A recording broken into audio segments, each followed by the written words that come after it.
Yeah. Not everything can be like Let's just do a the other 5-minute two job shows. today. We got a whole dungeon to explore. Hello, Internet. This is APGamingREAL.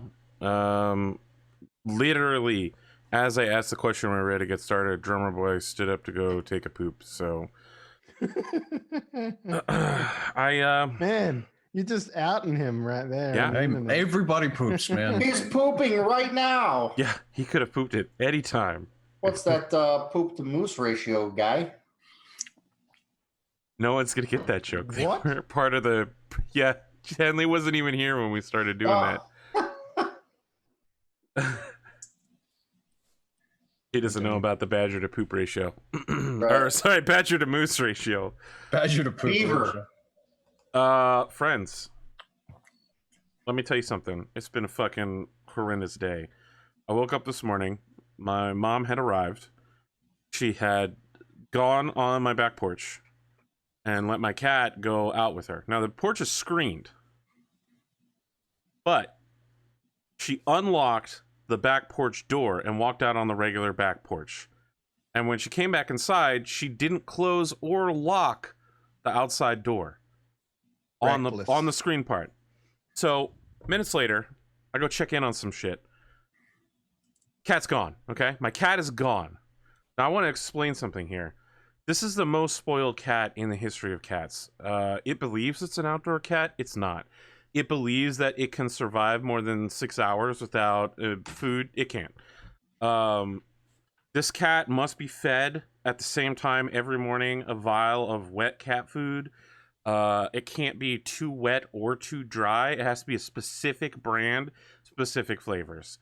Okay? So I'd already written this cat off as dead, right? Like I went out, I checked some bushes. It's raining everywhere. It's dark. But I assumed cat escapes into the wilderness. This cat is dead. This cat can't survive 5 minutes. It can't survive 5 seconds. I would love to keep looking for it, but I have to drive my mom to the port of Newark, get to fucking Newark International Airport and send her to Copenhagen or wherever the hell she's going. So here I am, 7 hours round trip. I come back and I'm like, I'm never going to see this cat again. All right. I've written this cat out of my life. I assumed it's dead. I go to the back porch just to make sure. The cat is sitting there. I left a food bowl out to entice her back. It's sitting there next to the empty food bowl, meowing. That's it. That's how you get this cat. It's food. This cat's the only thing in this cat's life that matters is food. Gotta take her to the vet tomorrow and be like, check for fleas, check for bites, check to make sure she didn't fight something. Because, listen, this cat simultaneously believes that she's still a tiny little stealth bomber, even though she's a big cat now. She's a big cat. I mean, I'm not saying she's fat. I'm just saying she's large. She used to fit in my hand. Is she spayed? Yes. Okay, because I can That's just imagine her going outside once, coming back severely pregnant. No, not happening.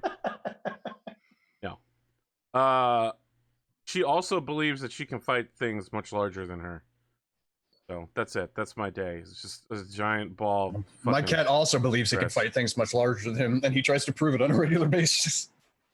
So I've had like 10 minutes to prepare for today's stream, and that's about it.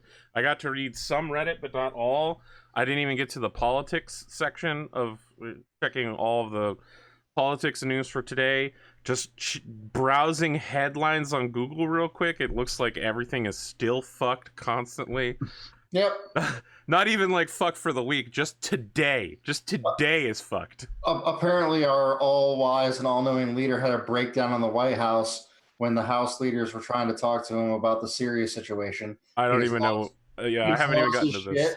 He just lost his shit and kicked everyone out and was like, you don't get to hear the plan.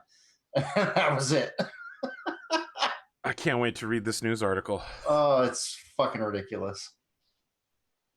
It's terrible that we've reached a point to where this doesn't surprise me at all. That shouldn't be a thing. Let's move on before all of our non-liberal voters in the audience. I don't want to say they're in a minority, but I feel like there's a very serious consistency in my audience normally, which is weird because I identify myself as a conservative.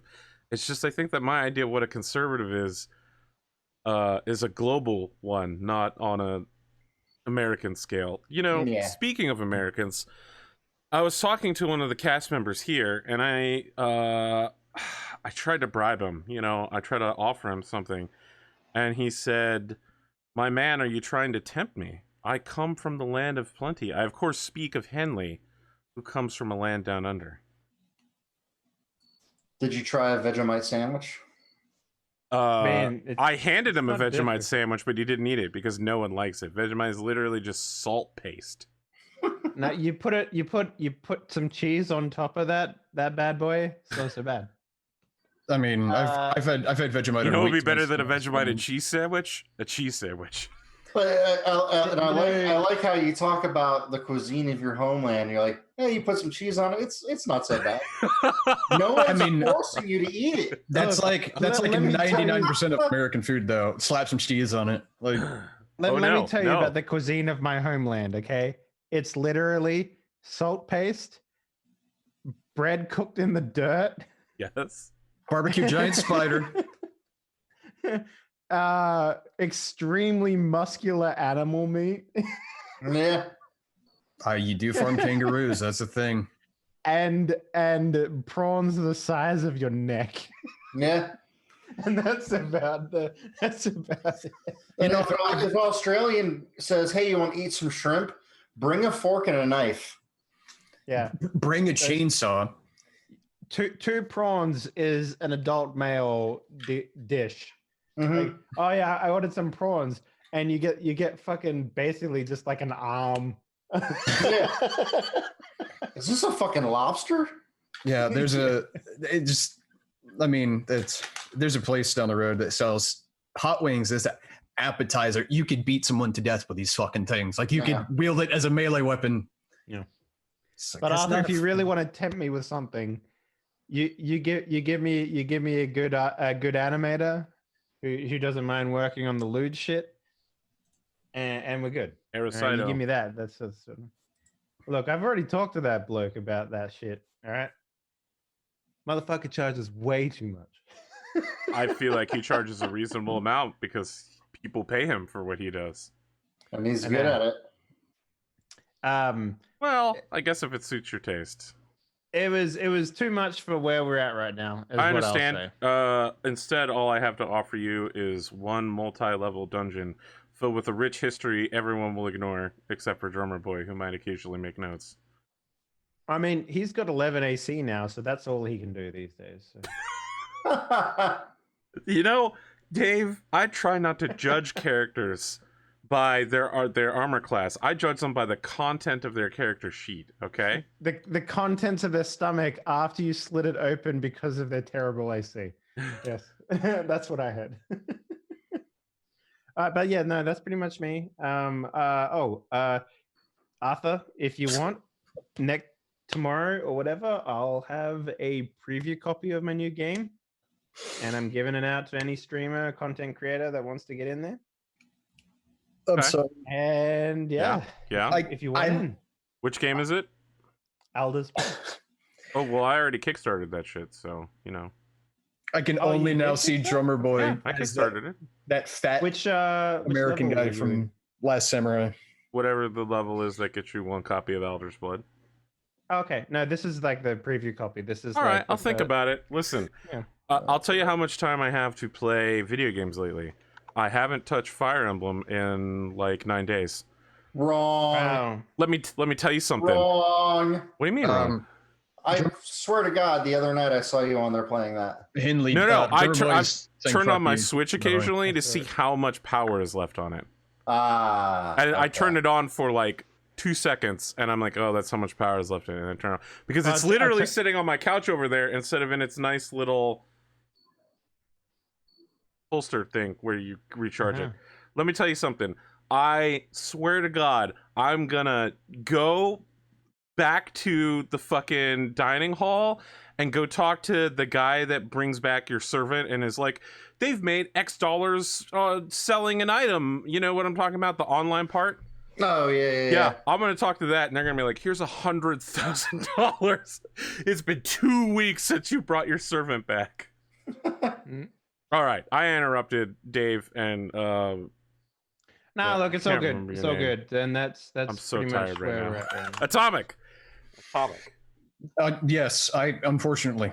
Yeah. Dave, let's see your Aldrich Blood is on Steam. I could have got this shit on PC. It's I made a mistake, Dave. Instead of the Switch. Yeah, you can choose whatever I can version you choose. Oh, well, I'm definitely choosing PC. Yeah. Dave, what else do you have? I've been told. Yeah. I've been told that it probably plays the best. Like the developers like playing it the most on Switch. So Okay. that says something. It's also available on Xbox and PS4, but that'll come at a later date because we got deadlines to hit. So.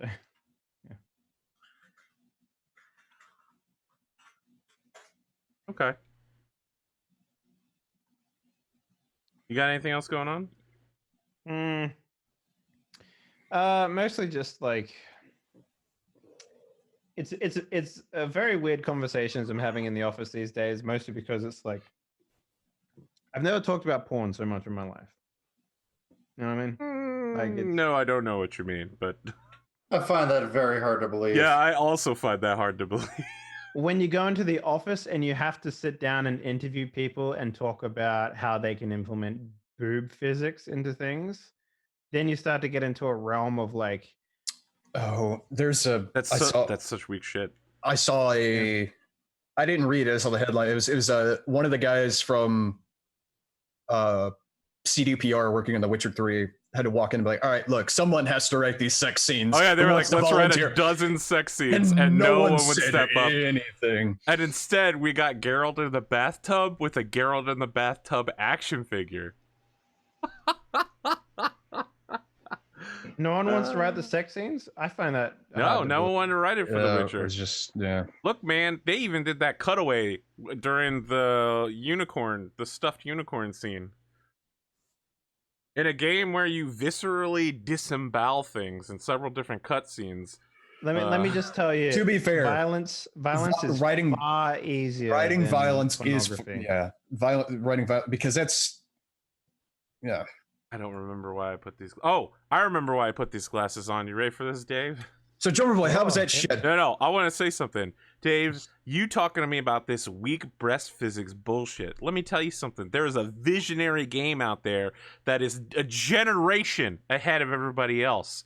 Okay? It's called Conan Exiles. It includes realistic cock and balls physics. Until you are hiring animators to get on that shit, Dave, I don't want to hear about your breast physics problems, all right? You can find 10 people to help you animate breasts. They love doing that shit. Procedural horse balls, okay? Oh, we know all about the Conan Exiles physics. Oh my god. They get smaller in the cold. Nah, man, you're not gonna look when you're running into problems like, how can we make the breasts on this 2D character look far more realistic and bouncy than they are? Is when you started getting into weird problems. And these are daily conversations. Like I sit here and I'm just like, so all right, so the fifth girl in this game, we need to come up with a fetish that she covers. What do you guys got? And it's like, oh, have we done double penetration yet? It's like, yeah, no, we have that on the list. What else do you got? It's like, oh, have we done any feet shit? It's like, put the breast physics on the feet. Yeah. I mean, have you seen her ankles? Yeah. I think the problem, Dave, is you should have brought in someone who's just an absolute degenerate as a consultant. They will talk about that shit all day long. No, I don't even think you need to bring them in as. I was gonna say you don't need to. You don't need to hire anybody to do that. You just. That's why I said consultant, but all you need to do. Go to an erotic roleplay Discord. Spend 30 minutes in there. Take 10 minutes. Man, these games are going to be on Switch. They can't be degenerate shit. 10 minutes. Go on Pornhub. Find the most vanilla porn you can. Don't watch the video. Go to the comments. All right. Look at the tags. Yeah. There you go. That's even done. better one. Yeah. It's done. So that's my life these days. Anyway, Drumurboy, how was that fucking nasty turd? Wow. I won't regale you with the sensations. I'll just say I had some spicy dinner.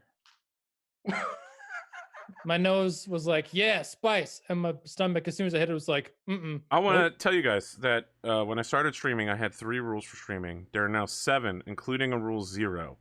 And rule number 1 is don't talk about pure poop on stream. So no Anyway. one wants to hear it. I know it sounds like a good idea, but there's not a single audience member that's like, this is engaging content.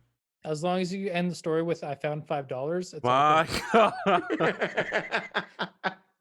Yeah, in Anyway. my WoW guild, there's a bunch of people who have like IBS at Crohn's and stuff, and we'll start talking, and there's people will be like, "Shut the fuck up! Just shut the fuck up!" It's like we're the majority. You cannot silence us. Yep. Anyway, I'm Drumurboy. I write music, put it on the internet. What happened? I released the latest Court of Swords song because I got the album art done Sweet. finally. That's on roleplay.bandcamp.com for $1 if you like sort of Easternish soundtrack music. That one anyway.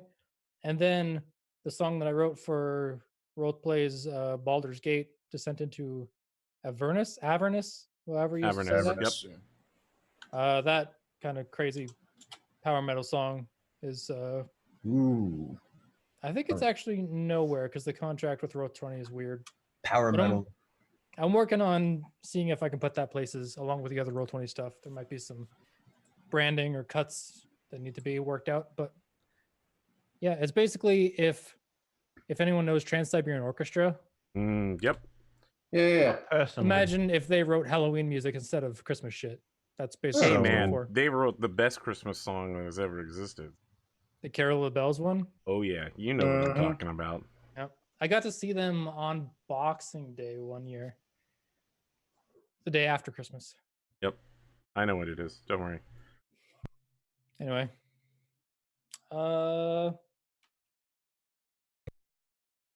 I think that's all the work I got done. Still working on another sound pack for Nerd or Die. Had Canadian Thanksgiving. That was good. Oh yeah, that's right. That just happened recently. Yeah.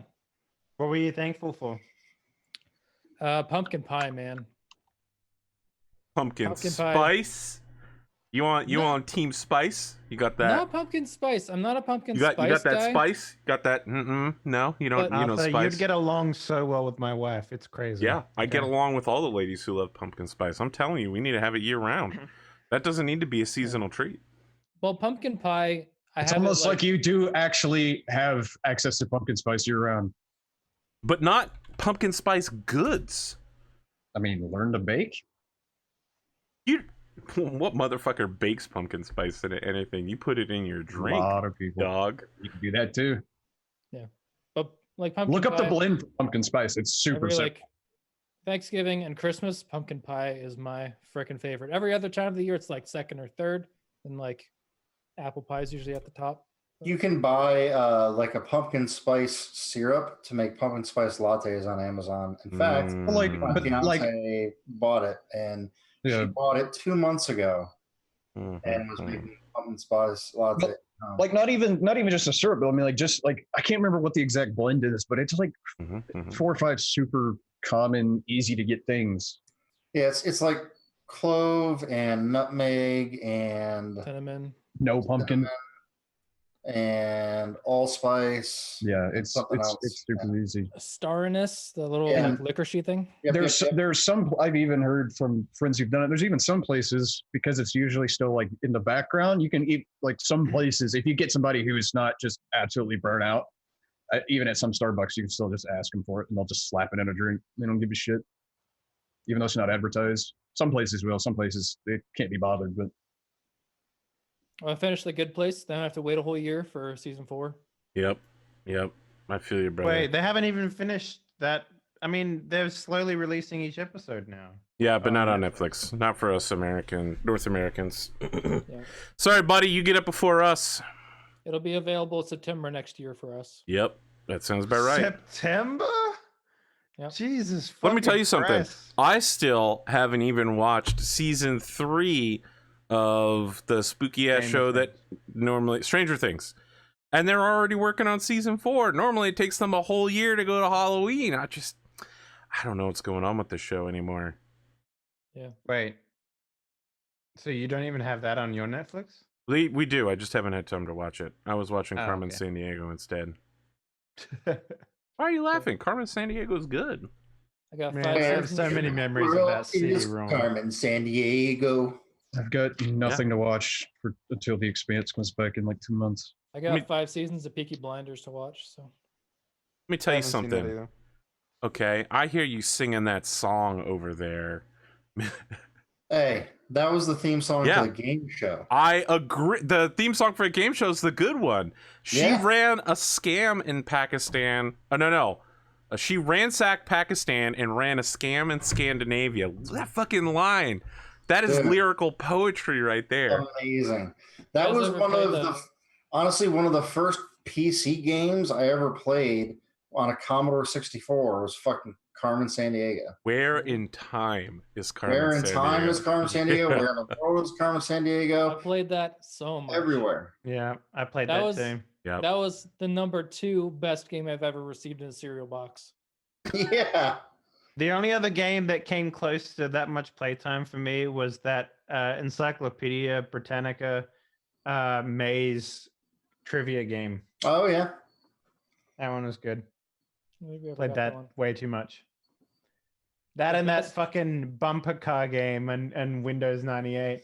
There was also on the Commodore 64, there was a Lord of the Rings game that I played quite a bit that was very difficult and I could never figure it out, but I played it all the time. Yeah, I think I played the same game because there's a song whenever I hear it and I get flashback to that fucking game. And it's not a game soundtrack. It was actual music that I remember listening to while playing that game. Whenever I hear that song, my brain just goes back to that fucking game, and I'm just like, man, what the hell? Yeah. Yeah. I think the best. I'm just thinking about the games I got in cereal boxes now. I got Lego Racers, like a Lego racing game. What was the Doom reskin? Oh, the Chex. Yes. Oh yeah. Chex Man or something like that. That was great. I think it was just called Chex, but it was stupid. I also remember it wasn't stupid at all. It was great. I also remember when you could make the, a modification of a game and put it in a cereal box, man. The 90s. I had a stack like this big. Me and my friends had AOL internet disc fights. Oh yeah. Those things hurt. You get one like right on a wrist bone or something, it'll cut you open. You get 1,000 free hours of the internet. Yeah, ours was like three free weeks of AOL internet. That's right. Just chuck those discs at each other. AOL. That is a company that did not keep up with the times. I used, speaking of one that didn't keep up, I used Prodigy before AOL. Does anybody remember Navigator? Prodigy, its symbol was like a yellow outline of a star, if I remember correctly. And it was literally just chat rooms and email. I think there was a web browser, but maybe not. We couldn't even use the AOL stuff in Canada. I think they just like shipped us a whole bunch of extras that they had, like the cereal boxes. We couldn't even use them. Fucking take these, buddy. Yeah, take these useless 3 weeks of internet. Use them for your coaster, for your Timmies. That's why we had like fights with them, because we just whipped them at people. Because we had like Bell internet. Because I like seeing the guys who make like the giant fish out of like, cereal box CDs and stuff. Man, what a time to be alive. Anyway, I think that's it. Still playing just Destiny 2 and stuff on the weekends. That's it. We got Atomic. Same as usual, man. I mean, it's been a slow week. Just it's been too hot to fucking do anything because you walk outside and it's still like fucking crematoria from fucking Chronicles of Riddick. I got, I think I said Saturday, I got the Space Marine Captain, Primaris Captain from Iron Hands. It's already done. I'm working on building a second Dreadnought. I'm waiting on some parts to come in for that. Trying to think, I've done actually starting to write some stuff for my Friday game, which is kind of nice because I wrote like 2 pages and then realized that like I got the year wrong and like so some of the events are wrong. I'm like, fuck. And so I have to go, I have to scrap it, essentially start over because the whole premise just doesn't work. Fuck me. So it's pretty much been that, helping with, we've got some new curtains around the house and stuff. So it's just been doing all that stuff. So, cleaning up, that sort of stuff. So really it's been about it. It's been pretty boring as per usual. I've been doing some preliminary looking at lists for the Saturday game, but that's about it. I listened to a new Siege of Terror book came out on the, Monday? Sunday night, Monday, whatever. Been listening to that. It's pretty good.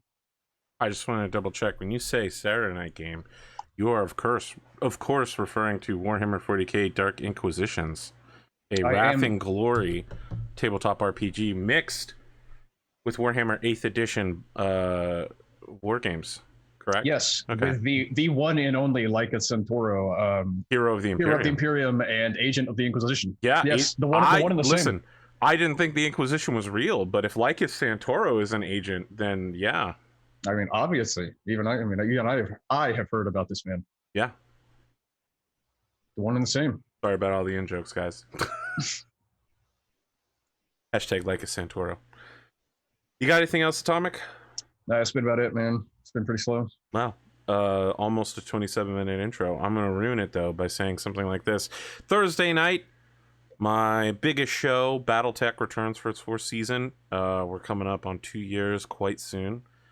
And we got about another 1.5 to 2 years to go with another 3 seasons. So prepare for season 4, 5, and 6, I guess, unless anything happens. 6 seasons in a movie. So I have a 6 question. seasons, no movie. Now that you mention it, though, Community's streaming rights are about to go up online, so someone other than Yahoo will be able to live stream Community. So Yes. I have a question. Because I know I'm one of these people, because I raid on Thursday nights as well in Warcraft stuff. So I can't, it's literally the exact same time as the show. Would somebody be able to jump in at the beginning of season 4 without feeling too totally lost? Absolutely not. Yeah, okay, that's what I thought. Yeah. I've been meaning to catch up, and I'm just like, It's 67 episodes long. Like, I don't. That's really not the there's problem. I 200 did one episode where I actually played like a villain, or I can't remember. No, it wasn't a villain. Yeah, It was. you were a good guy. I was a good guy. I even played in that. I had a primer from Arthur. I had everything. Still fucking confusing. It's 260 hours. I'm not able to summarize that in an hour or less. just let me jump into your Warhammer game. At As Grimdark, Jeff the Spaceman. at Grimdark James, can you summarize this for me? And I'm going to get a 45-page document. Yeah, that about sounds right. With multiple spreadsheets, and it's all going to be beautifully done. He's like, yeah, I whipped this up in about 5 minutes. I mean, I gotta tell you, the 3 seasons literally cover the first 3 seasons cover 2 years of basically day-to-day mech fighting. So yeah, I've been meaning to catch up on it, but I'm like, Arthur show. I mean, I am gonna audiobooks. do my best to summarize it, but it will not do justice for I You got could always do 4 a paragraphs written. this suggestion. You could always do a like the highlight. Do it from like a news perspective of Tales from the Warfront kind of thing. The highlights, maybe. 260 hours. It's too Yeah, long. that'd be real hard to do. Too long. All right, friends. Previously on this show, several things happened. My name's Spootnik, by the way. Didn't we do your intro? No. Spootnik, let's do your intro now. I'm just going to keep moving the intro time back. Spootnik, My what apologies, game have you Spootnik. been playing? And give us your review. Still Dragon Quest 11. Play it. All right. Might be. Intro done. Play Dragon Quest 11 and play it on the Switch. You sure? Is that the one? Let me ask you this: Did Yep, that yeah, have it is. that weird blob boob thing? Blob boob thing. Yeah, Dragon Quest has like a petting mini game that they removed for the North American release. What? Yeah, I'll see if I can find it. Never heard of it. Dragon Quest 11. Anyway, great game. Play it. Let's go. All right. Previously on this show, 30 seconds. Previously, we encountered the following things last episode. Gygax pulled through time into his adult form. Giant ant Gygax, who is now called Gigax, maybe. He's just called Gygax. I believe he's a celestial now. Celestial Yeah, Gygax. he's celestial. Yeah, I didn't want to make him evil. So. I'd like to suggest Gygax. Giggix? You approached the fortress, Ubergax. the haunted mines of Acheron Silverblade. In the process, Acheron approached you and withdrew a familiar-looking black orb from which he began casting a spell. Moments after the spell cast, he disappeared, so did Lycidia, and you were entombed in an orange field for 10 minutes. On freeing yourselves, you then continued as if nothing had ever happened, heading back to declare victory over the undead, getting Count Bondarok's favor, some dresses, some saddlebags, and headed north. You find yourselves in possession of 2 letters of introduction, one to the Council of Guildmasters and the other to the Princess of the Realm, Vidalia Magnar. You decided to check in with the Guildmasters as soon as possible, met a precocious Dragonborn, the only other one that we've seen in the entire campaign, and found yourself speaking with someone of importance, being dragged upstairs to a 5th floor room. You found yourselves face to face across an interrogation table from Stalvin Black, the patron warlock deity creature of Infernals. Friends, Stalvin Black. What? Sorry, didn't I get my sword from a dragonborn? Yes. No. He was a half dragon, which is not a dragonborn. Oh, but it must Oh, because he could fly. That's Yes. right. Yeah. Half dragons are not dragonborns. Just like you are also not an actual dragon, you're a humanoid. Yeah, no, I get it. Yeah. Stalvin Black enters the room and sits down across from you. You've heard his voice, Daka, and it at first sounds familiar, but then it begins taking on a tinny, echoey feeling, and all of you feel as if you're on an airline flight where your ears have yet to pop. And he says, I will not harm you in this room so long as you do not harm me. Do we have an agreement? He says that to everyone? Yep.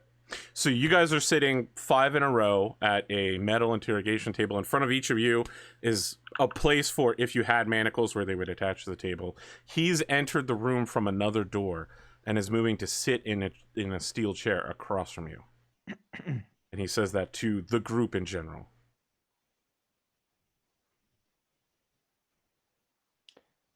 I have no reason to harm you. That is not a yes or no.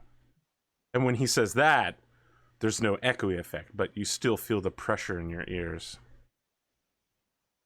Yes. Okay. We have a deal. You pop your ears real quick, and all of you feel as if some sort of magic has settled in here. So he just sits across from you and says, I believe you have a letter for me. So I asked specifically last time for an introduction to the guild. Correct. Leader, right? Yep. Is that the letter he's referring to? You can't possibly be the owner of the adventuring guild. Why cannot I possibly be what I am? Your machinations seem to run further than I thought. I have all of you to thank for my current position. Many of my trials are also due to your efforts. It was not until recently that you opened my eyes to just how much you affect the world around you. I have you in particular to thank, Mr. Finley Longbottom. Oh, yeah? Indeed. Forgot about the voice. Why do you thank me? You have opened a pathway for my return to prevalence. Without you, I would still be trapped within the cycle that your wake creates. Well, I obviously made a mistake. I'll just push you back right in there.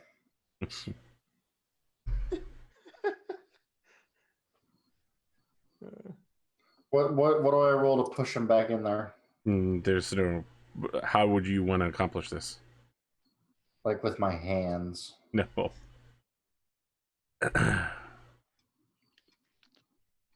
Wait, how did I let him out? Or how did I help him? I don't understand. Yeah, if you have no idea, then you have no idea. It's probably because you don't have the 80 years of back history inside of the Adventuring Guild now. That's the only thing that I can think of that's severely changed from your last. So when you fight. say that, Kelly, he reaches into his vest and pulls out a Finley Longbottom adventurer's card and slides it across the table and says, I believe you'll require one of these from now on. I reach out and grab it and slide it towards me. It appears to be genuine and authentic. All of your information has been filled in correctly. Is it in my handwriting? Yep. Okay. You have no recollection of ever making this, so either it's a clever forgery or something has happened. Where did this come from? Oh, my people are very good at what they do. I mean, we are what we do, after all.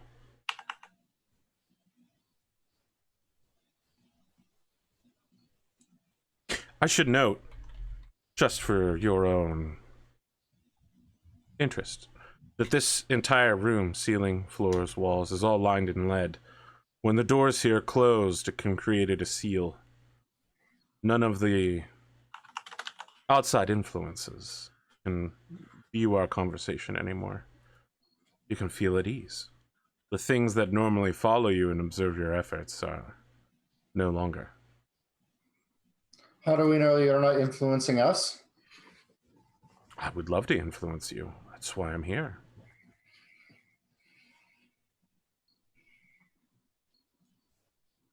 We have heard many things from many different people about what your intentions are. My intentions are Now to free the is- world from the grip of the gods who cruelly toy with the mortals.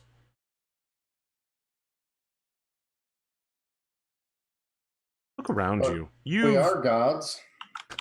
You are hardly gods. He points to Riverin and says, she is a god. The rest of you are something else.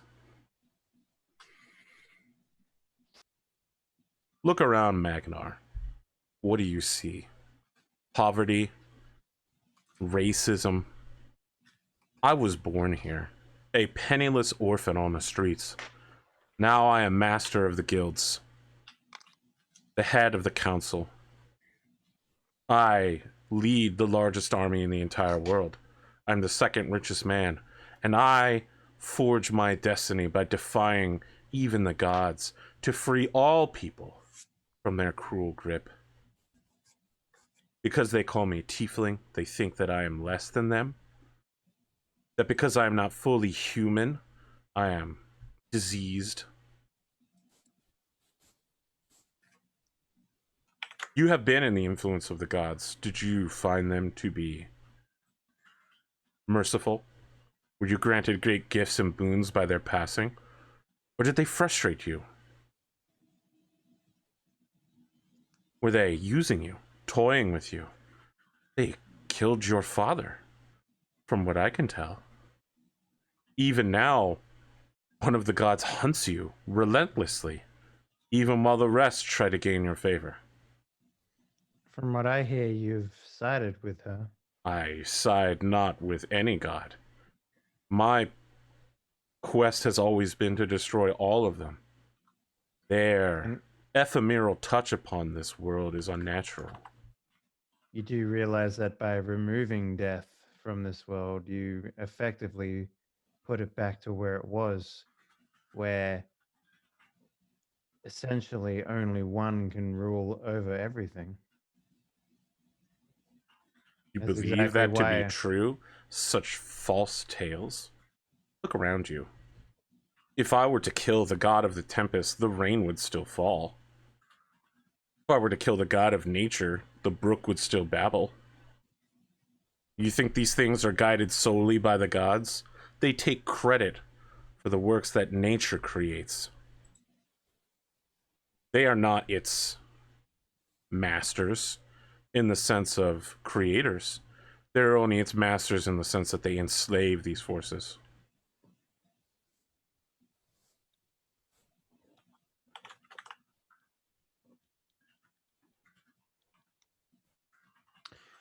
So what do you suggest that we do here? Me? Side with you?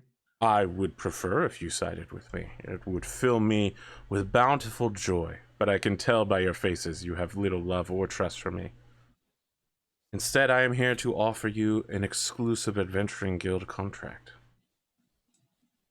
Find that you will perhaps be uniquely suited to completing this particular quest. Even I know not what it will entail, for it is new in this world.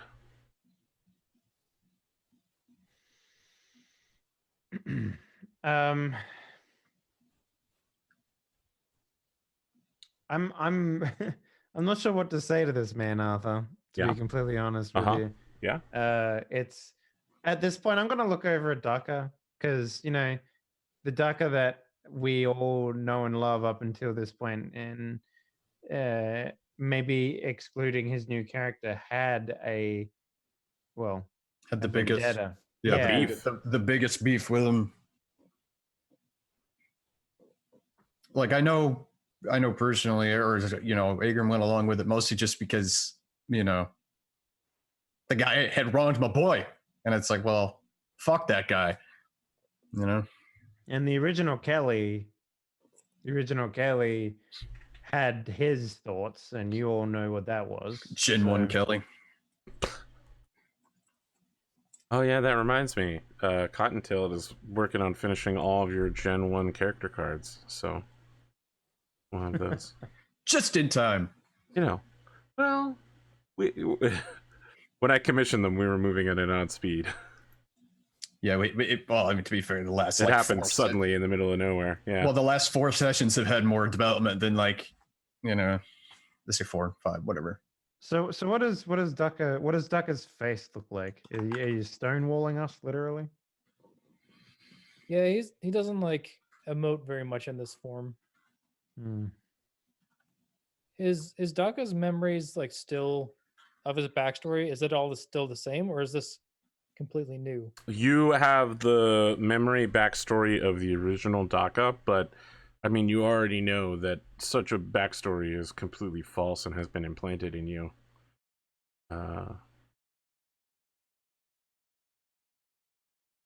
for you, it feels real, right? You have no way of determining truth from fiction.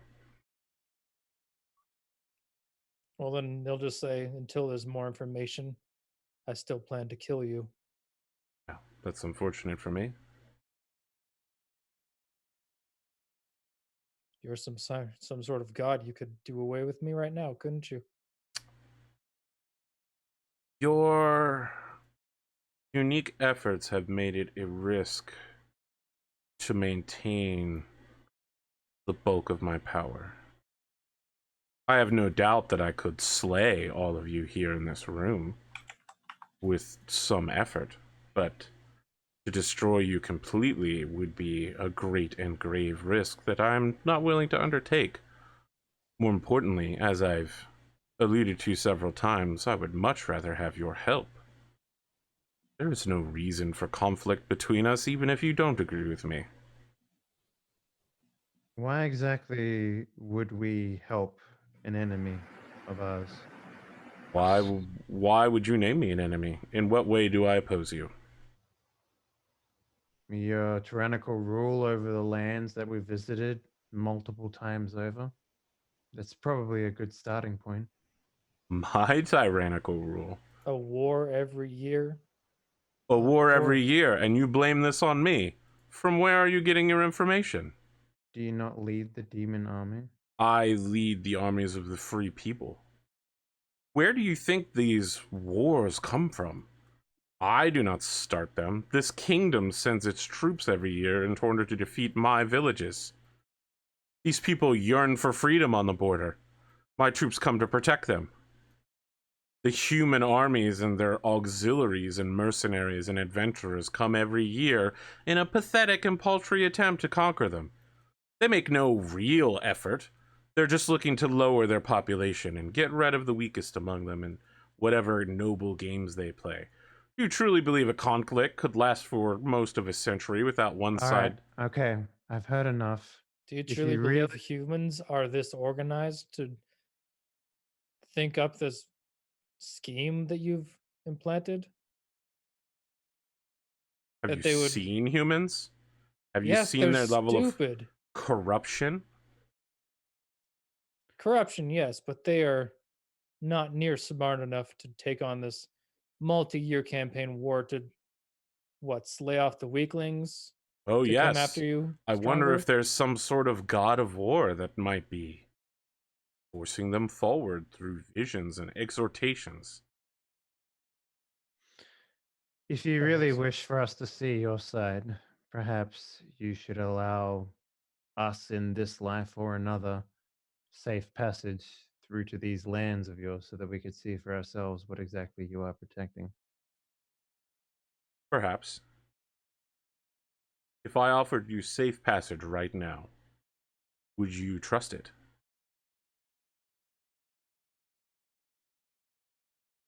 Well, if it came to pass that you were not trustworthy, we would end up in a mountain and be back here knowing that, wouldn't we?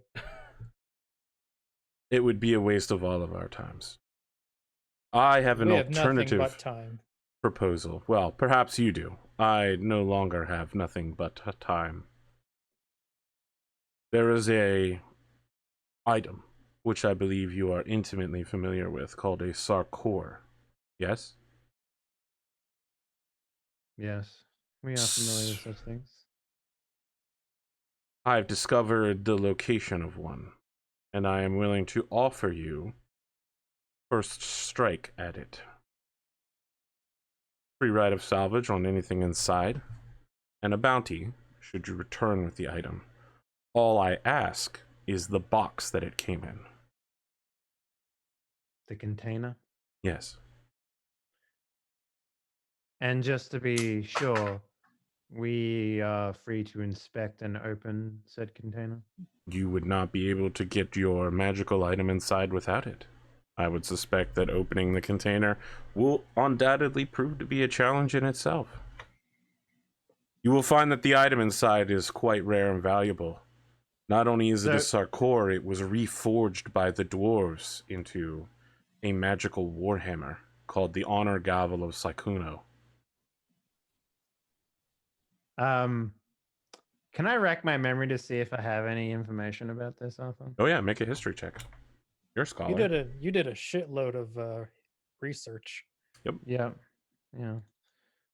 So what did you say? Was it history? History. I'll help. Okay.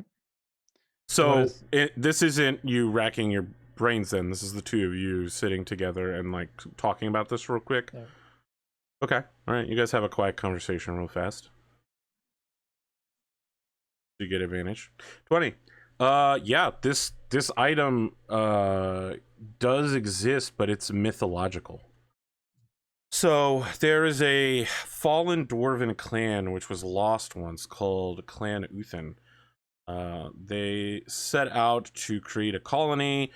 The legend says that at first it was a good and great place. Therein, the dwarven champion Sykuno slayed the giant Temnis outside of its gates, and Sykuno took from Temnis an item of great power, and it was reforged into Clan Uthin's like totem weapon. All of the dwarves were made to kiss the hammer to show their loyalty to Clan Uthin, and sometime before even humans were born into this world by the elves, the clan, all contact with it was lost, and it has been so long, no one even knows where the clan hold of the Uthins are. They are not even remembered in current dwarven history. They're considered to be a legend, right? The Uthins are Like the Roanoke colony for American history scholars. Right. So, Kelly is trying to do that thing that's like, I don't know what you'd call it, but clearly excited, but trying to hide the fact that she's excited about the idea of hunting. It's kind of like Stifling excitement. something like that. Like when your enemy gives you something that you want, but you don't want to admit that you want it, and you're embarrassed at the same time, but also Get that Nathan excited. Drake look off your face. No, but Doc is like, if you say that it's at one point real, or at least was mythological, we were mythological apparently. From what Ruinar Raholan, if that's his name, said last time, we were like some prophecy, but turned out to be a contract of sorts. So, is there anything we should know about this container? Your interest in it is confusing.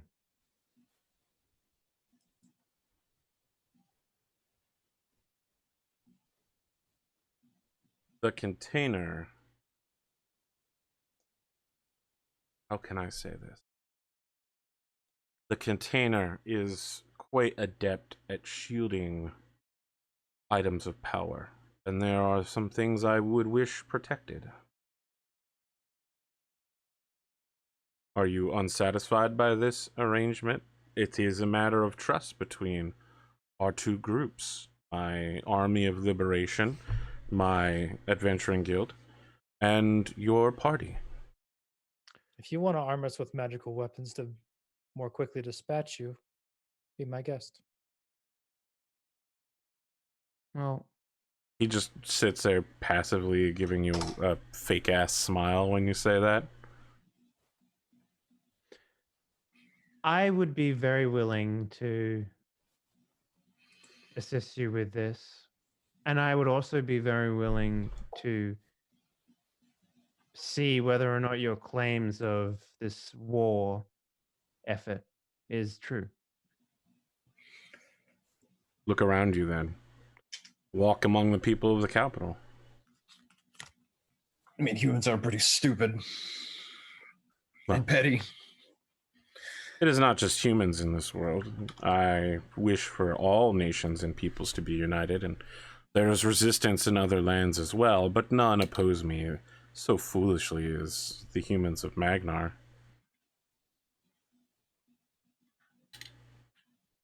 But yes, humans can be as foolish and petty as they are expressive and heroic.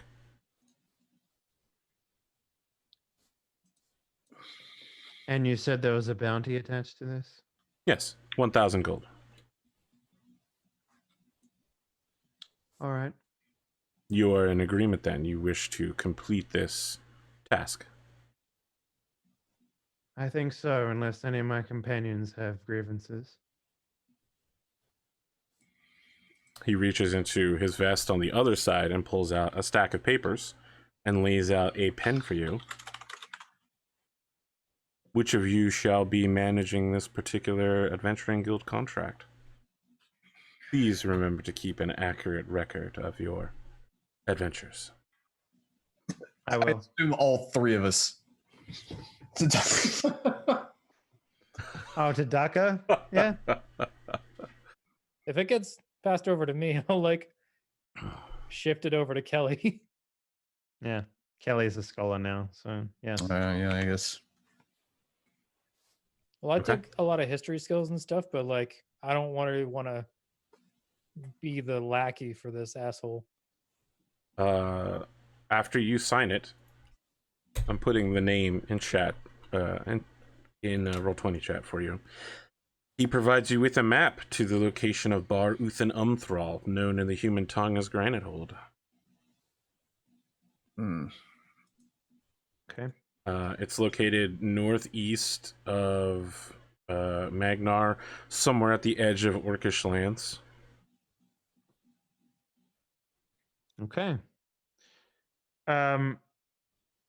Does he let us go? I mean, he doesn't stop you if you move to leave.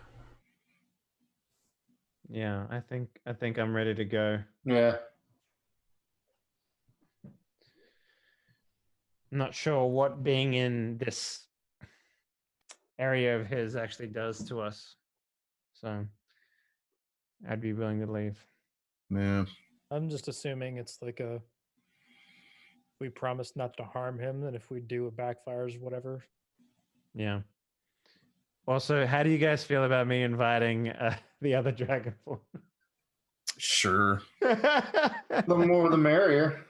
Fucking why not? This is literally Final Fantasy 15, but Dragonborn. I don't know that reference, but that's cool.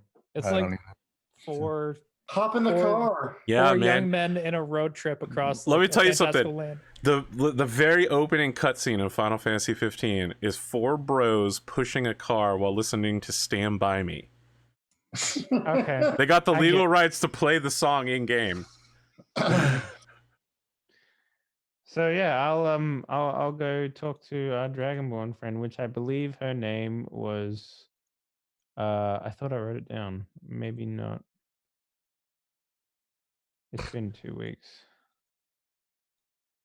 Damn it. Yeah. It's like Lilith or something like that. I can't wait for you to introduce yourself. As soon as you leave the room, you feel as if the weight of some magic has been lifted from you. When you turn to look back, while closing, whoever leaves last closes the door. There's no one sitting in the chair. Hmm.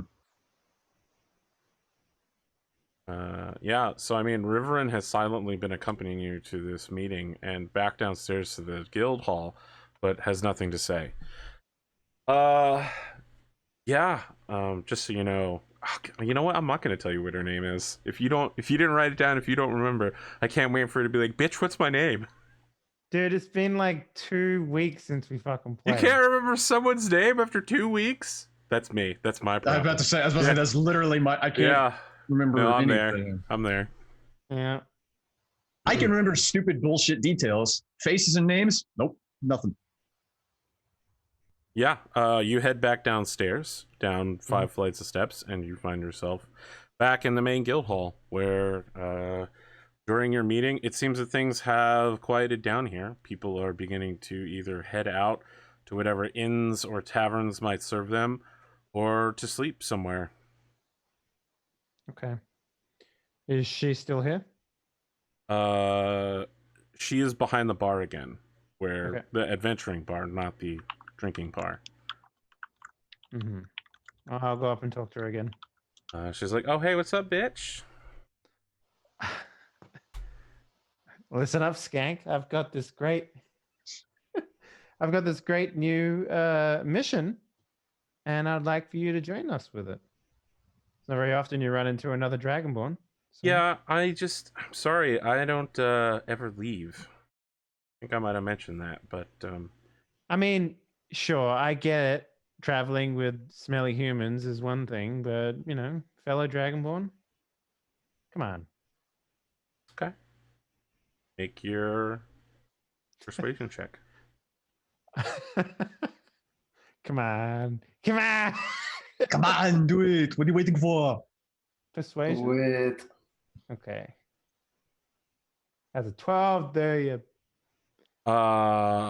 She blows you off and says, I'm real busy right now. Maybe next time, we should definitely get something on the books. Yeah. We never hang out. Yes, because you never leave. It depends if that shopping trip kind of like is canon or not. It's not canon yet, but who knows? In an infinite amount of timelines, it might be. Oh, I mean, if you subscribe to the multiverse theory, obviously. Which we do. Which Every we, time I mean, yeah. You shouldn't. There's not a multiverse. It's the same timeline over and over again. Why is my ear so itchy? Anyway, so I do. I'm just like, I do the pouty. Fine. I thought it would be a good excuse to, What about, it's, yeah, sure. I'm sure the table needs whatever it is that you do more than, and then I just walk away. Oh, wow. Okay. Yeah. So, I guess what time is it of the day is it, Mr. AP Gaming Real? I don't remember. I think it's somewhere around midday. Maybe Okay, later in the afternoon. so how far travel is it? Are we talking? Before we leave, Yep. I'm gonna hand Riverin to Kelly for a second. Like, make sure you take her hand. She's got this thing about. This is my fault. I've Sorry. been with her whole life. I understand. Okay. So, and then, oh man, when you say that, Riverin is just like, I don't have a thing. This is what you told me to do. You said that I should hold your hand, and that you need to hold the hand of friends and family. Is that she like takes her hand away from Kelly and puts her hands behind her and says, "Was that a lie?" no, it's just more complicated than that. The The world is trappings full of of mortals are confusing. confusing and I'd- complex. If Yes. you I don't, she turns down toward to Kelly the and says, level. "If you do not wish to hold my hand, then do not feel forced to do so. It's fine." I'll get down to her level, Arthur, and I'll put my hand on her There's a shoulder. lot to get down to because you're like Yeah. 7 foot tall or something. Well, yeah, 7'2", but I get down to the level as much as I can, and I put my hand on her shoulder, and I'm like, the older you become, the less hand holding you actually require. And that's all that means. You're growing at such an alarming rate compared to most girls, and your father here is a bit of a worrywart. So I saw many people holding hands on our way through the city. I thought it was perfectly normal. it is perfectly normal, but it's also normal to essentially want your own space or not want to hold someone's hand. That decision really can come up to you. If you want to hold my hand, I will hold your hand. If you want to not hold my hand, then you don't have to. I want to try having my own space. She grows up so quick.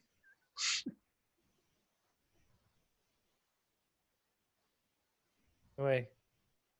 How tall was the tower again? Which tower? 7'2". The nice. No, the Adventuring Guild tower 10, thing. 10 stories. And I can see the balcony that we were at in the previous timeline. It's like a parapet, but yes, Okay. like 100 feet up. Well, I'll turn around, start chanting something, and then start flying. Okay, you begin flying. Some people in the streets are just like, "Whoa!" Everybody else is just like, "Adventurers," and keep You walking. watch him fly, just like, well, that's new. Yeah. Where are you going? What are you doing? Up to the 10th floor. You rise up to the 10th floor level. Like a gamer.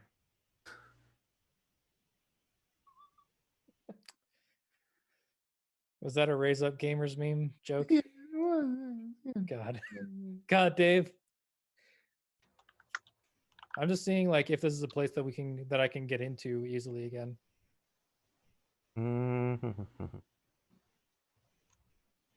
Let's see.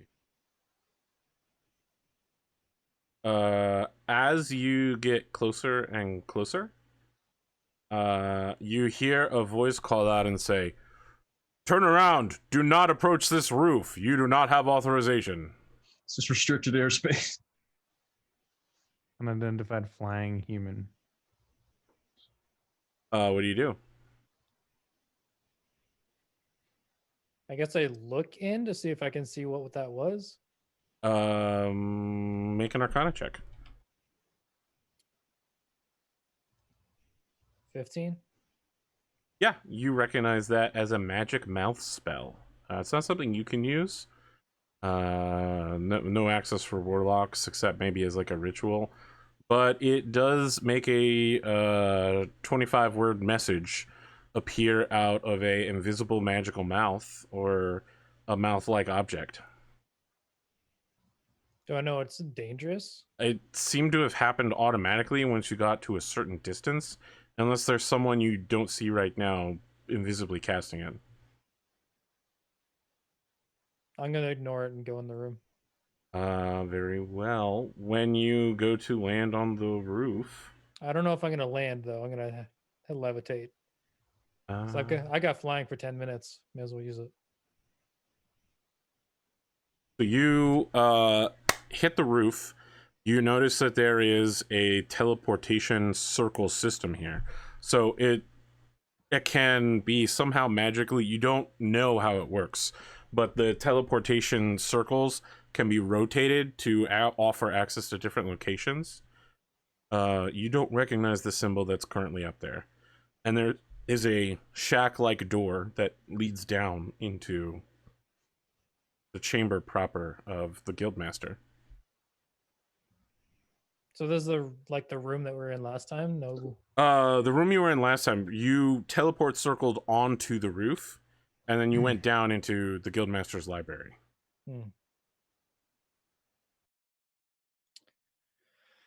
All right. I guess I'm going to try to take a look. You're gonna try to open the door? Yeah. Door's locked.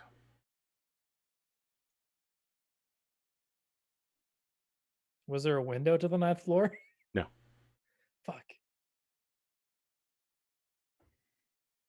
Well, then I'll just fall back down. Not gonna derail the whole session trying to do a thing. But eventually I'll get in there. You're like, someday I will get Yeah, I'm not gonna dimension bust, door, and I'm a fucking get in that room. I'm not gonna bust. I love the me fucking some door dimension down. door because you can grab somebody and take them with you. I think I could get that as a warlock. Dimension door, you Dimension can. door? Yeah, certainly. Yeah, my warlock at it. It's super useful. Anyway, I'll just flip back down to the folks. I couldn't get in. Tried to find the room that we were in last time. See if anything has changed significantly.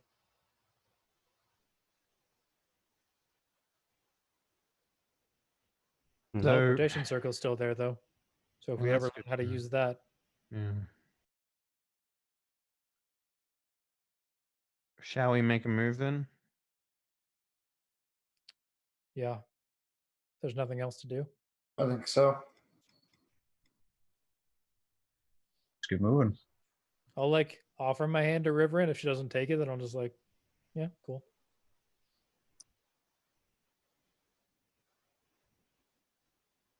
Is she still personal bubble mode? She looks at your hand and says,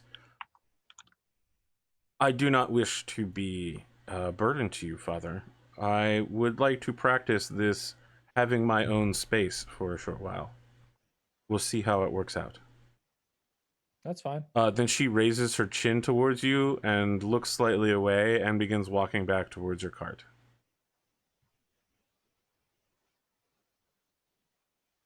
All right. The terrible 2 days old.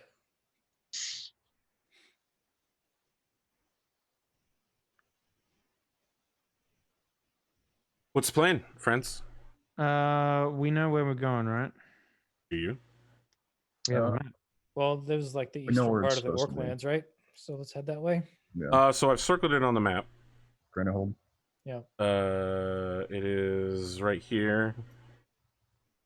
You guys are currently in Magnar. You know, there's two different ways you could try to approach this. You could try heading to Fort Cuso and then turning north. You could leave Magnar and try to cut overland without any roads. It might actually end up being faster to, even though it's a longer thing and be by roads, we could probably travel faster. Because we have our cart and everything too. So Yeah. And carts don't work very well off road. so Plus, towards, I mean, there's no Coast? telling. Plus, there's gonna tell them what we might come across as we And go through. I'm not here to tell you what to do or where to go, but there was a mention last time, just to remind you. There's a magical vendor in that. You were interested in Outpost, going right? to meet with, what's her name? The woman with the crystal store. Lady's house we blew up. Yeah, yeah. that is an accurate assessment of what you did to her house. Valdella. Valdella. I remember it this time. Vidalia. That's we- Vidalia.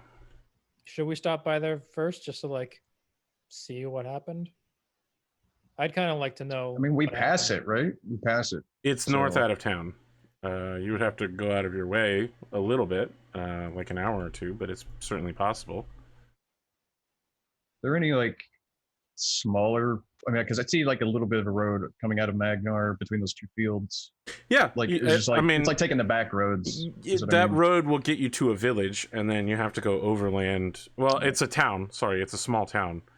I'm gonna zoom in here so that folks at home can see what we're talking about. You can take a road north out of Magnar to this town, and then it's a short travel overland to get back to the main road, and then you'll have to go off-road to get to this place. I mean, it's a overgrown hidden dwarf fortress, so No, you know a road to it does not exist in this world. but it's just a matter of would it be faster to just stick to the roads, and even though it's it's a longer distance or it's a further distance, but because you're on road, you can travel faster versus having to deal with going off road. Plus, isn't there the magic vendor in the one outpost place that we always get shit from? That's over here, right? Yes, the easternmost town before Fort Then Kusum. did he pop up north? So I mean, there are several magic vendors in this town that you've been to. You've been to the Conclave Covenants, Draconis Scriptorum. You went to Jamma's Sorceress Oddities, and then met her boyfriend outside. It's also worth pointing out that we're all completely full on magical items. Yeah. Yeah. You're completely full on attunable magical items, Yes. which is not the same thing as being full on magical items. Yes. You are correct. But you let me know when you decide what you want to do. I'd kind of like to see what the crystal is now, like if it's the exact same as we left it. Has it changed at all? Yeah, because we've only seen 2 crystals. We blew them both up, and one of them is back.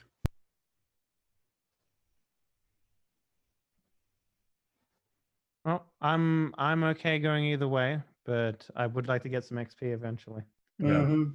Well, after this, we're going to Dungeon World place.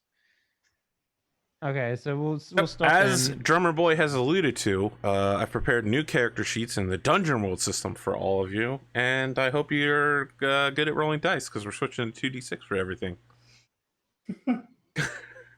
That sounds Look, horrible. we roll enough dice. We roll enough dice on Saturday. Can you not? We flip coins here. I got to tell you, it's actually a Penny Arcade joke. I don't know if you've ever read the comic, but there's a situation that they had in it based off a real life one where the GM was like, and you've all been turned into mice.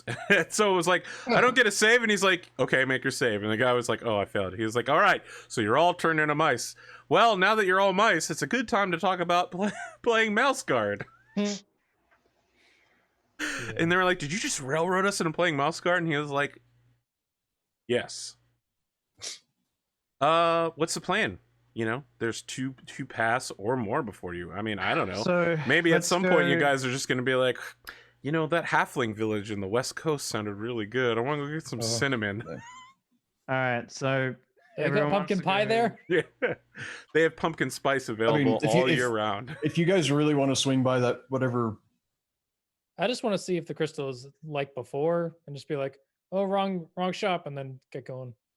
Oh, okay, sure. I'm sure. I'm down for whatever. As long as we end up where we're supposed to be, I don't really care one way or the other. Yep. Or Or we could go to the place first, and come back here with a secret Sarkur and be buddy Yes. with I'm into that one. Let's do that. be buddy and look through books. Be Yep. Like, Let's what do that. this one path is shall you take to get to Bar Uthan Umthal? Follow the road. Which road? from- Oh, so you're gonna go to go- Farkuso then? Yeah, go east and then Yeah. Okay. With the outpost. One. Easier driving. Can I get a survival check to represent your ability to follow the roads correctly? So it's still the best survival. Yeah. Great question. I'm I have flat. I have a +5. So I'll do it then. It's a nat 20, do you? Damn. Wow. Yeah. Listen, man. Every time there's a fork in the road, you know which way to go. So you get that far to on the third day as the sun is setting, you begin making your way towards Fort Kuso. In the process, you can see that Fort Kuso is besieged from within and without. A series of halflings hold a canyon led by some sort of red half dragon. I'm sorry, a green half dragon. And then it looks as if there is a orcish siege on the far side of the castle. We can see that far? I mean, you are I mean, we know, but you're close enough to know that this is going to happen. You could delay your travel by an extra day to go north and go around. I mean, we're not going to Fort Kuso. We're going north. So if you look on the map, Fort Kuso is where the road turns north. Oh, you're right. I'm sorry. I'm sorry. Yeah, you're completely right. yeah, we're in the one My just before it. me, I barely slept. Oh, I know that struggle. You're nowhere I know near that. Fort Kuso. All right. So, did you want to stop at the Wizard's Tower called, I believe it's called the Iron Watch Tower here? I heard I mean, I some don't. expression, but no. Well, I Um, forgot that we pretty much all have our max. I mean, granted, something could be Also, we don't have a lot of cash right now. We're Okay. not really- Yeah, you pass by the Wizard Harleman's shop. You hear rumor in the town that Fort Kuso is being besieged from two directions, but not giving a shit. You continue on a northward path. That's old hat to us. 2 We've got days later, 97 GP right now. So we're I not- looked over at Fort Kuso and all the mobs just had gray names, so I was like, I ain't getting XP from shit. well, look, let me tell you something. You might not get any XP from 20 orcs, but 1,000 orcs. There's something to be said for that. Engage Space Marine, go! On You the see a magical item. It sends a laser to the middle of the orcs, and a gigantic beam of laser drops from space, annihilating the whole orc army. The Great. dwarves call this a bolt gun. Hmm. Igrim, you find the location around midday. Your cart, of course, slows your travels as you turn off from the road. Your map is not entirely accurate. Whoever made it, whether it was drawn by the hand of Stalvin Black himself or by some minion, shall we say, it is not perfectly accurate, but with very little effort, you do manage to find a secret dwarf hole. I was thinking, like, maybe, you might find a remnant of, like, a supply route, or you can tell, like, oh, these trees are newer than, the ones beside it. There was obviously a road through here at one point. So this place has not been inhabited for almost 2,000 years. Oof. Secret So dwarf hole is such a also road does not Emerald's exist. There is a little more than a hole of a cave that, should you peer your head into it, appears to be at least the walls and the ceiling finely cut dwarf stone. The floor, however, is uneven flagstone that has been warped by time. It should be noted that in addition, based on your enormous fucking roll, you also find a weathered stone edifice. Igrim, with your dwarfiness and your dwarven stone cunning and your 20 on a survival check, you immediately identify this as a dwarf otaku, as the entrance to a dwarven trade depot. Mm. If you could somehow force it open, this would be like a secret second entrance into the fortress. It should be noted that these things were not made to be opened by outside forces. Okay. But it's also been 2,000 years. So. Correct. Yeah, but, see, with elves, it's and- always magical shit. With dwarves, it's just built really, really well. Yeah, they're built for Like tough. that old. I was about to say that old pickup truck that just won't die. Ford F-350. When you need to change an electrical line out after a storm, consider So Ford. the dwarvish making is like the Nokia 3350. Or a Toyota Hilux. Just can't kill it.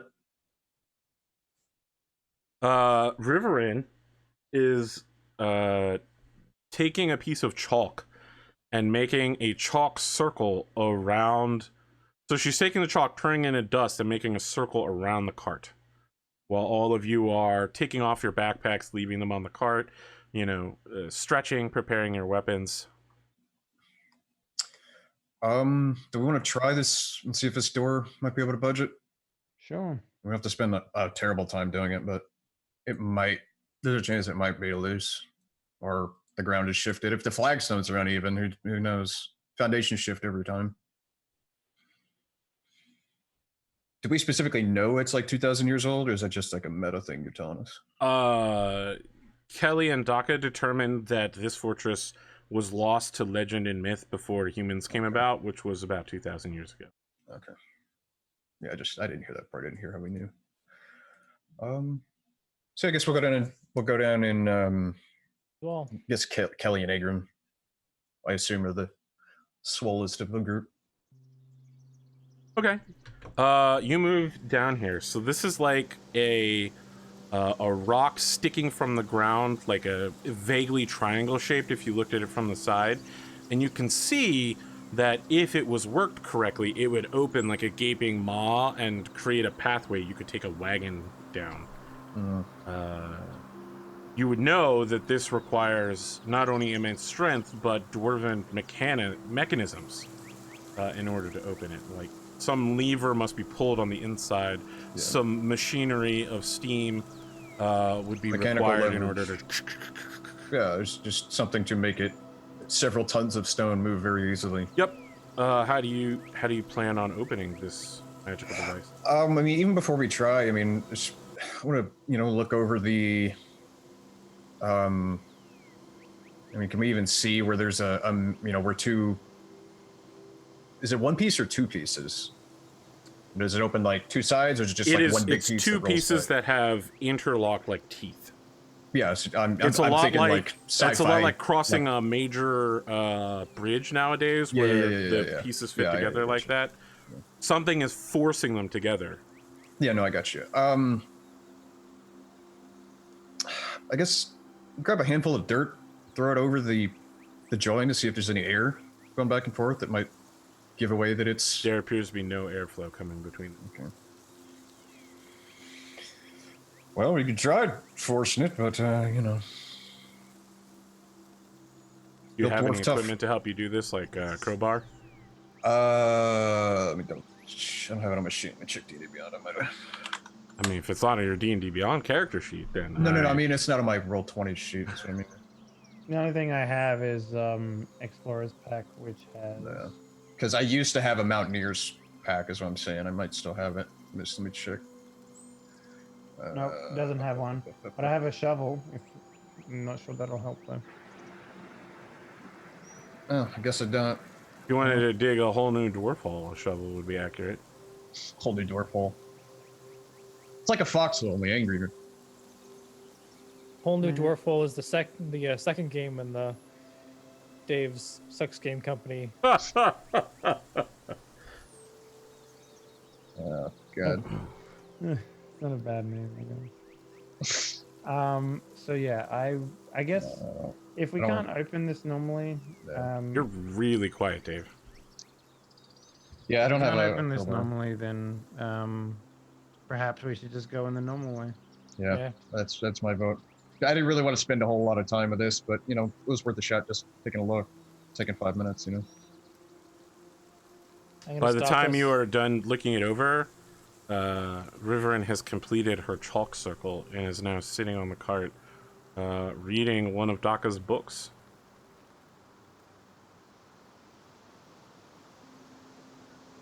She can already read. When you say that, she looks up and says, "Well, of course I can read." It's just surprising. I can speak. There's a lot of people who can speak that can't read. Fucking There are not noobs. many who are born capable of doing both. It's true. Would you like to come with us, River, and inside? She says, "Is it safe?" No idea.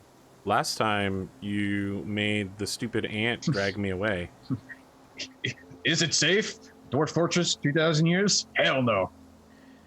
Well, last time I made an error. This time I'm giving you the choice. She looks at you, Daka. Do you want her to come along with you? If More I say- specifically, If I say run, you run, understand? Very well. She Yeah. kind of sighs and lays the book down and then pulls out her 2 hand axes. Just kind of walks along behind all of you. You go find that Riverin token somewhere. But I stop all of us at the entrance here, Sure. and I'll use my. I think it's a racial, for merge with stone, so I get to free cast a pass without trace. Yes. That's good, because for any of you that are taller than a dwarf, you have disadvantage on everything going in here. So you sink into the ground and move with ease. Everyone else, Agrim and Daka are good. Riverend, Kelly, Gygax, and This Finley is are- every creature within a 30-foot radius I choose. oh, that's a stealth thing. Yeah, pass without trace is stealth. Well, dex bonus, basically. I mean, would the fortress be like? Would it be super short though? I mean, it's because like kobolds are one thing, but like dwarves, big. it's grand, a dwarf height, so it just seems Kelly like is 7 feet 2 inches tall. disadvantageous to build something like 4.5 feet tall. I mean, the entranceway here is like 5.5 feet tall.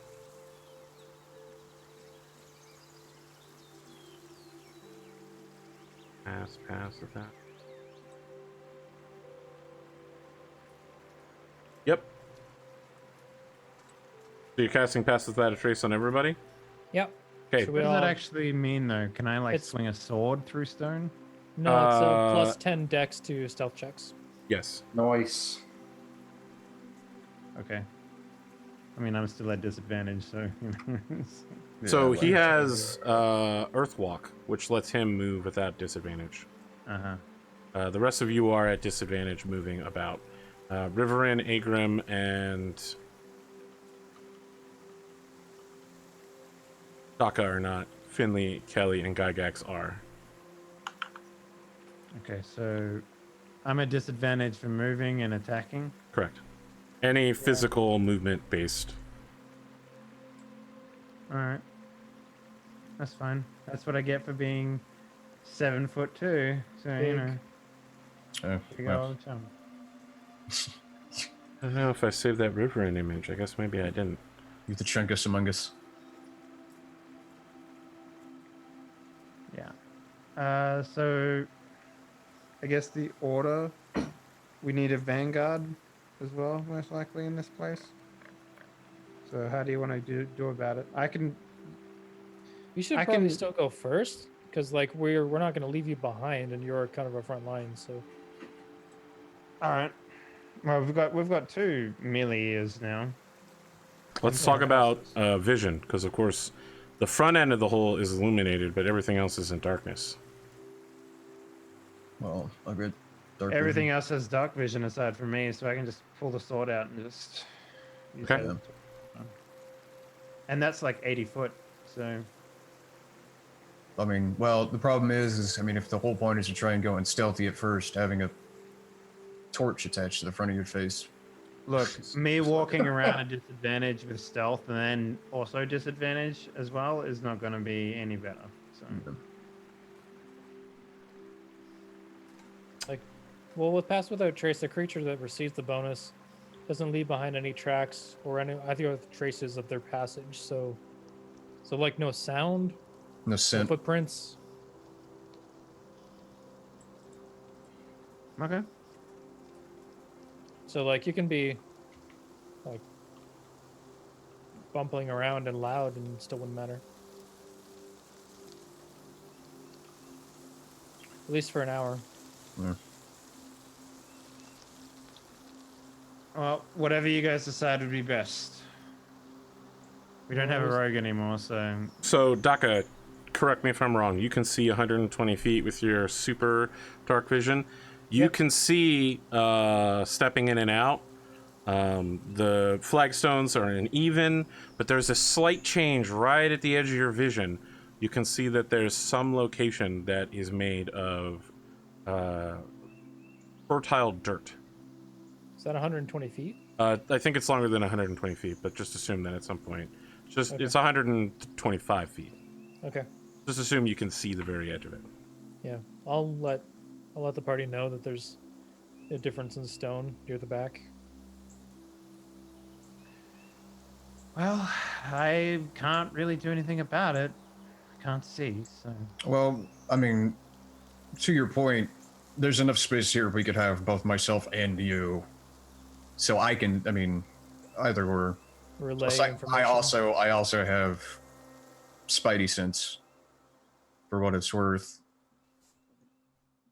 Yeah. So Yeah, I no. think Kelly and I'll- Agram should still be front line.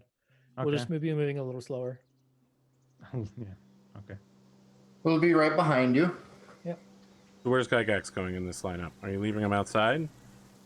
Fuck no, he's gonna be Vanguard. You're sending Gygax first. No, isn't Vanguard the Rear, back of the no, thing? rear No, guard. that's rear guard. Vanguard's the front. Yeah, Oh, Vanguard's- okay. Mhm. You lead when you're a Vanguard. You lead the van, which is. Let me ask, what is everyone's passive perception? I'll tell you, it is Does that matter for me? 15. I can't see It anything. matters a whole lot. 13. I think it's 15 for me. Actually, no. 10. Perception is 11 for me. Sorry, I didn't catch all those yet. Let's go one at a time. Spootnik, what do you got? 10. Daka, 13. Agram, 15. very well. Kelly, 11.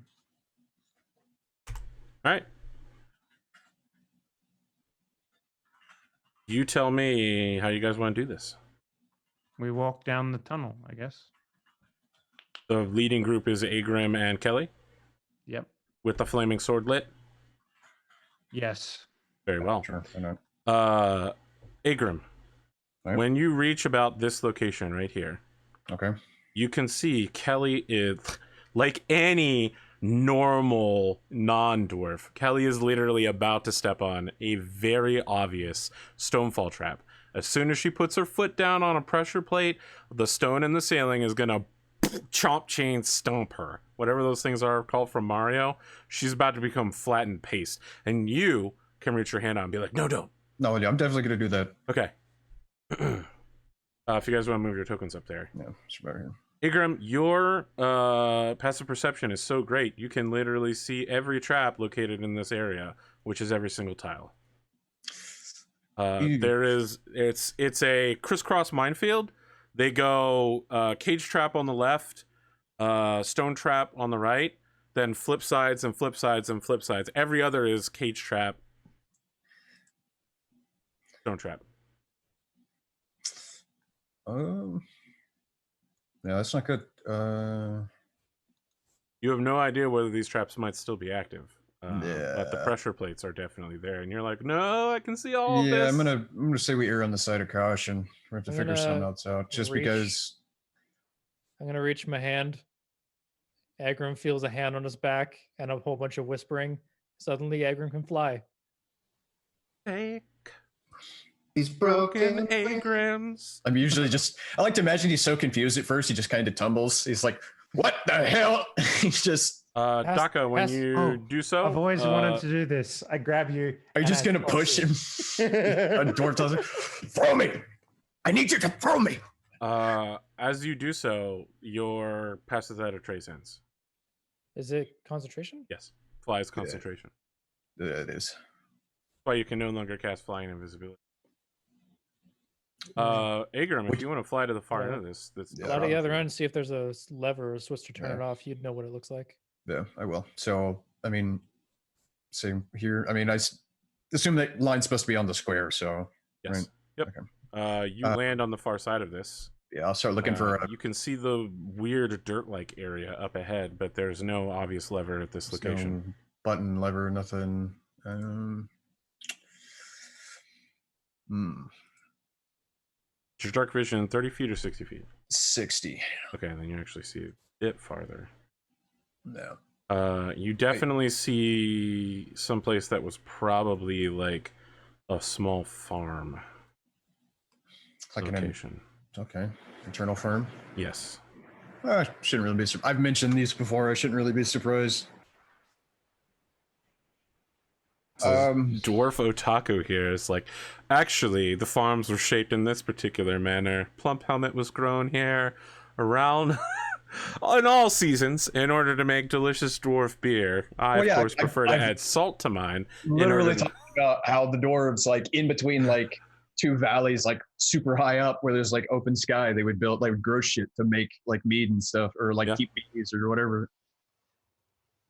You get a giant fortress, you got to feed it somehow. I'm gonna yell back that I can't find any button or lever or anything like that. So what is what do I know about how these traps would operate? Can I spring them safely? Has Agram told you about the traps yet? He just told you not to step on them and flew over them. I don't think I've ever described how they were. Can I do a history check then? Or you could just ask Agram how they work, right? He literally has just not said anything about them. He just is like, no, don't go there. And Daka was like, fly. But I mean, to be fair though, too, these traps are also way before my time. So it could be, I have an inkling based on his, because I mean, he is a proficient smith. So I assume he's done some work, he's done some work with stuff like this. But if it's over if it's been abandoned for 2,000 years, there's no telling how old it was before then, right? So it can be, it's a fucking guess either way. But he could yell and tell you what he knows, or I can just float back over there and tell you what I know too. I don't necessarily have to yell, but you've already yelled. Sure, when does he not yell? There's no lever over here. You yelled that already. Yeah, when does he not I wrote yell? it down.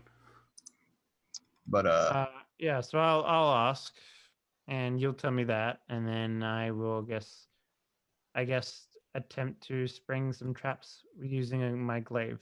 Yeah, so I was just gonna say that you said there were stonefall traps. There were. So you try to spring the stonefall trap in front of you. You press the pressure plate down, and you get it to a point where you're pretty sure you're banging on a gear. It should go further down. There should probably be like some sort of trigger mechanism that causes the stone to fall, but you keep pressing it, and you're just grinding against something, and the pressure plate keeps coming back up. Could also be a weight thing. When you press against one of the cage traps, a cage made out of reinforced wood drops down in front of Finley Square, right here. No. Reinforced wood. And then, as it hits the ground, some legs come out and create the bottom of the cage. This is quite fresh looking. This mechanism works for sure. And if you'd like to continue clearing them X by X, you do in fact. Is that what you're doing? I guess, yeah. Okay, then you quickly mark off all of the cage traps, which just end up with a gigantic cage, large enough to capture a humanoid creature in those squares. Is the cage breakable? It's wood. It seems like it would take some manner of effort, but yes, they could be smashed to pieces. All right. I don't know if Gygax can fit through here. Could he? I mean, he can walk on the walls. What am I saying? Yes, of course he can. I mean, he's a big creature. He could push them to the side and squeeze through. But he can also climb on the roof and walk around. The roof is only 5.5 feet. I mean, he can walk on the wall then. He is still a 10-foot square creature. If he's going to push these cages aside in his passing, he will move slowly in the process. Or you can just break them all if you'd like to. I mean, if he can make through that. Yeah, if he can get past him. I was gonna say maybe you just send him first. Let him just bowl through the thing. Yeah. I mean, There's nothing preventing you guys lifting these cages. Despite their sturdy construction, they only seem to weigh 30 or 40 pounds. Okay. Yeah, that's fine. We'll just make our way through then. Very well. Gygax pushes them all to the wall. It takes him a while to squeeze through. Riverin stands behind him and encourages him the whole time. Yeah. Like, go, you stupid ant. You can do this. I know that you can do this. Gygax is happy, I guess. I don't know. Show me where you all are now.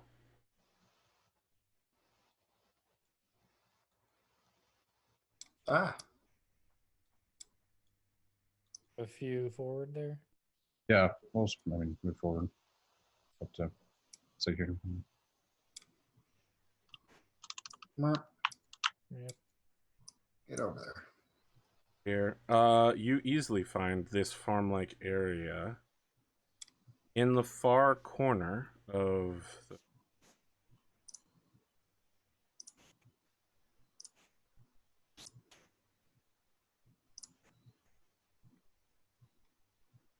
Still not right. Sorry, I keep trying to draw a line instead of doing polygonal reveal. Daka, you can see a hell of a lot farther now, so let me figure out how far you can see, and I will tell you all what is happening. Roger, roger. 120 feet is about there. So Daka, for you, in the great distance, the stonework changes from this uneven flagstone to a much more orderly work stone. So this is just the floor. The ceilings and the walls remain pristine, dwarf worked. Up ahead, the floors will also turn dwarf work, and more importantly, you can see, it's hard to tell, right? Based on the angle and the distance, it's hard to tell what exactly, but there are things carved on the walls, the floors, and the ceilings here. For the rest of you, as you observe this kind of dirt area, which Agram believes to be a farming location, in the corner, there is a screw set into the floor that is bursting upwardly, and right around the corner from Agram, there is a lever on the wall. Yeah. Sorry, there's two levers on the wall. My bad. Now that I get a look at it, could also be some type of training yard, maybe. It is a fort after all, fortress type thing. Right? Okay. So, okay. Shall we continue forward? We're gonna fuck with these levers. I mean, why would we? I mean, because they're there. Because they're there.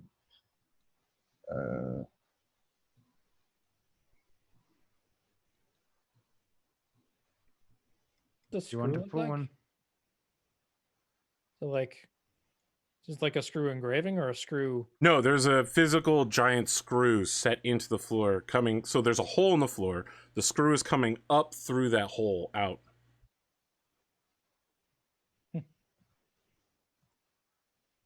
Lifting device of some kind, maybe. I will pull a lever. Which lever do you want to pull? The first one or the second one? Second one. Okay. You hear a horrendous screeching noise that echoes throughout the cavern, and the screw vibrates for a second before the screeching noise stops and the screw stops moving. I don't know. That did a whole lot. Pull the other one and wait and see if it goes down. All of the cage traps that you had pushed aside, you see that the mechanism in the ceiling that had him hooked reaches down and can hook nothing because there's nothing there, and the ceiling seals itself again. Okay, so it's trap reset. Which would make sense. The other one made noise, I guess. Because when you pushed on that pressure plate, like it sounded like it was like, or it felt like it was stuck on something. Mm-hmm. So I'm inferring anyway. And keep on going then. I'm gonna check out the engravings. As you move forward, you find the engravings here. The very first engraving on the floor is a 10-foot by 10-foot mural. As you walk forward, you see a almost like 8-bit pixelated version of a dwarf holding forth a pickaxe. Other engravings as you move forward include cheese, like a block of Swiss cheese, a wheel of cheese, a goblet, an elephant, what might be a banana or a boomerang. It appears that the walls, floors, and ceilings here are carved with pieces of dwarven history, things that they value, or maybe they just really like cheese for some reason. Well, I mean, it's great. It's a great fatty food to go with drinking. So of course they would. And like cheese is a good cave food. Yeah. So Doesn't take anything to sell you guys with this cheese thing, huh? No. yeah, I mean, as long as there's no like buckets of melted American cheese around here, then I'm fine. no, Very that's well. that's heresy to the dwarves. That'll get you a hammering. Oh, you want to talk about American cheese, my friend? Have you ever heard of government Cheese cheese? product. Oh yeah, Oh, Yeah, you Oh told us about boy, government cheese. government Oh, cheese. yeah. Government cheese. If you don't know what that is, Google it. It's such a huge fucking mistake. I'll Right. just like So we're ask over like. Agram if he cares about any of this, like if anything jumps out at him. I mean, Doc does not know anything about. So Agram can't see Bad it from where history. you guys are at, right? Like it's outside of his field of vision. I'm assuming we're gonna move forward. Yeah, I mean, You show me where you are on this map, man. Up here-ish. Sure. Yeah. Oh. Yeah. Or, All right. I mean, Agram, let's- you see a noble dwarf in the most ancient dwarven carving style, and then kind of more modern-ish, 2,000-year-old depictions of cheese. They're less pixelated and more in a kind of I can't make up a name for. oh look, a dwarven- they were playing Dwarf Fortress. By the time you get to the end of the murals, they're in 4K, 3D. They're rendered in what's that new NVIDIA thing? RTX. Oh, RTX. Yeah, they have ray tracing. This one is They have fucking reflections in their eyeballs and shit that you can Yeah. see. It looks so real. It's like I'm You know actually that there. license plate's inside of that dwarf's eyeball. Got him. Enhance. My God. Hands.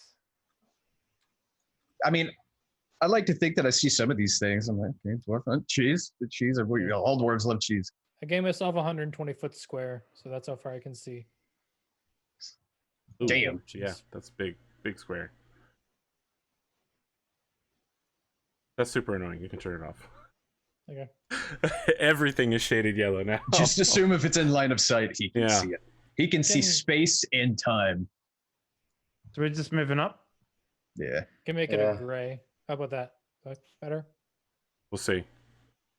You I haven't. think you can also put it on GM layer and turn it off yourself if you want. Yeah, I'm not a fan of it. Don't worry. I'll manually manage it. I'll let you know when you see something. I mean, As you continue to move forward, you spot that there is another change in the stonework. The hall of murals ends, and a more kind of brick-like construction. So not bricks in the way that we think of them, but dwarf-work stone that has been shaped in order to be fitted in a sort of solid interlocking way. Yeah. Not huge blocks of stone, but fist-size carved stones that fit perfectly without any cementing or anything like that. Are these Yeah, the kind of but- stones that we would have saw back in the? this is like Okay. shit. Roof tiles for the feet. This is like shit that makes it to the front page of Reddit from time to time. It's amazing. It's like, no, not really. You It's have a couple not thousand ever years seen any stonework like this. This is old dwarf style. It takes a lot of work to make stuff like old. this. It's very It's the inefficient. OG. There's Yeah. an old magical YouTube video on the side of the wall, just being like the satisfying videos playlist. Of them just putting perfectly into place, no seams. I've seen that there's like that machine where they put the bricks into it and it like lays it down almost like asphalt, but it's just bricks, and they're all like the fitted like jigsaw ones. It's fuck doing that, man. Yeah. Is that kind of brick? Would I recognize that from like when we were in the Dwarven caverns? No, you've never Where you- seen anything like this. Well, onward. Very Yeah. well. You show me where you're at. On we go. I want to ask you a question, Akram. Yep. Are you the type of man that would push himself in front of his allies in order to take a hit for them? Yes. Very well. I would like to describe the scene for all of you then. As you reach the edge of that, the murals that are on the southern wall suddenly fall away. And there are a half dozen goblins with crossbows, all pointed directly at all of you. More importantly, the wall in front of you falls down, and 2 goblins with a fucking ballista aimed at you pull the ballista lever. All of you are in the way of this ballista. It's that a is ballista, now... all right? It doesn't look at all like a penis. So what I'm going to offer It's you is fine. I'm going to offer you a chance here, Agrim. You can take the full damage of this ballista on your shield in exchange for your first turn, and it will not hit anyone else in the party. You will take the full damage. You'll catch it on the shield. No one else will be hurt by the passing of this enormous arrow-shaped block of wood that is 10 feet long. Yeah, I'll do it. Okay. It's just like the new Spider-Man game when somebody's about to shoot at you and it shows the lines. So you can move before they shoot or whatever. Yeah, no, I'll do it. I'll like push Doc. I don't know. Get down. Listen, in my mind, this is the most anime ass shit ever. These goblins like pull all their trap levers, all of the defenses of this place go in. The 2 goblins pull the ballista hammer, and all they see is Agrim, shield, and a bear head. The ballista strikes it mid-shield, and all they see then is like a super pissed off dwarf eyes, blood red over the top of the shield. So you take 11 points of damage, Agrim. All right. And when we get back, we'll roll initiative. Oh shit. The second half, friends, begins with a dungeon. And maybe a dragon? No, there's no dragons here. There's a dragonborn, I guess. When we return, what happens to our friend Agrim after he takes 11 points for the whole rest of his team? Friends, we'll be back in 8 minutes. Stick around. Fish Prime, by the way.